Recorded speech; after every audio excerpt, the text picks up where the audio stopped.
اللہ اکبر۔ اللہ کے محبوب علیہ السلام نے مردوں کو عورتوں کے ساتھ اور عورتوں کو مردوں کے ساتھ حسن سلوک کرنے کی تلقین ارشاد فرمائی، اور آقا کریم نے جو آخری وصیت اپنی امت کو کی، اس کے بعد حضور علیہ السلام کا وصال ہو گیا۔ اس کے بعد کوئی وصیت نہیں ہے حضور کی زبان سے جو نکلی ہو۔ فرمایا لوگوں میں تمہیں دو چیزوں کی وصیت کرتا ہوں، ایک الصلاۃ الصلاۃ، نماز نماز، یعنی نماز کو نہ چھوڑنا، اور دوسری وصیت یہ تھی کہ میں دو کمزوروں کے بارے میں تمہیں اللہ سے ڈراتا ہوں، ایک غلام اور دوسری تمہاری بیویاں۔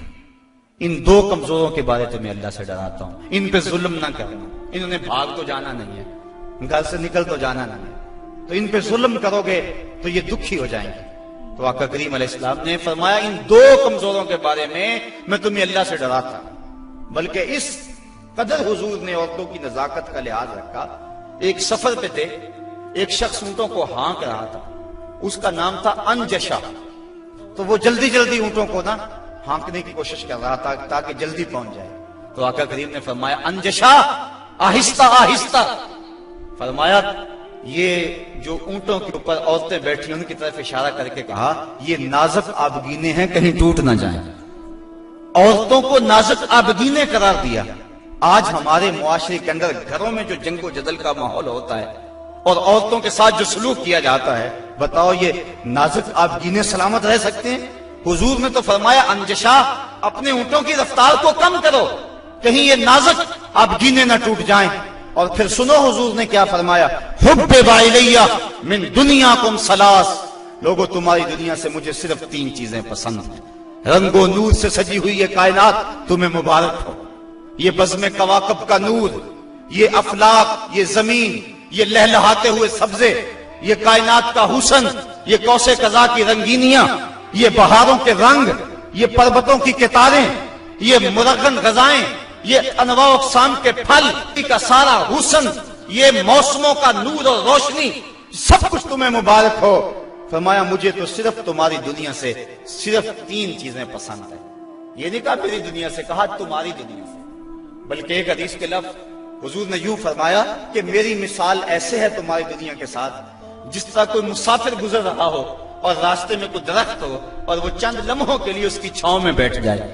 تو کہا میں تو چند لمحوں کے لیے رکا ہوں، اور رک کے ایک ایک لمحہ انسان کو زندگی گزارنے کا راستہ بتا گئے ہیں۔ چند لمحوں کے لیے وہ ٹھہرے ہیں جس پیڑ کے نیچے، سنا ہے آج تک اس پیڑ کا سایہ مہکتا ہے، آج تک وہاں روشنیاں پھیلی ہوئی ہیں۔ تو کہا حبب الیہ من دنیاکم ثلاث، مجھے تمہاری دنیا سے صرف تین چیزیں پسند ہیں، الطیب والنساء وجعلت قرۃ عینی فی الصلاۃ، ایک خوشبو، دوسری منکوحہ عورتیں، اور تیسری میری آنکھوں کی ٹھنڈک نماز میں رکھی گئی ہے۔ تو صاحبو، میرے اور آپ کے آقا و مولا حضور نبی رحمت صلی اللہ علیہ وآلہ وسلم نے یہی ہمیں وصیتیں کی، عورتوں کے ساتھ اس نے سلوک کرنے کا، اور عورتوں کو حکم دیا کہ تم اپنے خامند کے ساتھ اس نے سلوک کرو۔ بلکہ فرمایا کہ اگر اللہ کے علاوہ کسی کو سجدہ جائز ہوتا تو میں بیوی کو حکم دیتا کہ وہ اپنے خامند کو سجدہ کیا کرے۔ عورت کو یہ بھی اذن نہیں ہے کہ وہ مرد کی اجازت کے بغیر گھر سے نکلے۔ اگر مرد پابند کرنا چاہے عورت کو ہمت نہیں ہے کہ نکلے، شریعت نے منع کیا۔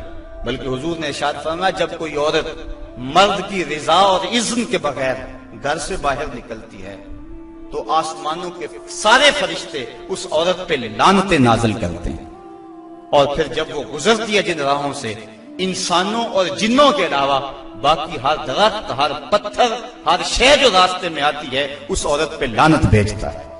تو عورت کو مرد کے اذن کے بغیر گھر سے نکلنے سے روکا گیا۔ اس کو کہا کہ تو گھر میں ٹھہری رہنا، تیری یہ وفا کا تقاضا ہے۔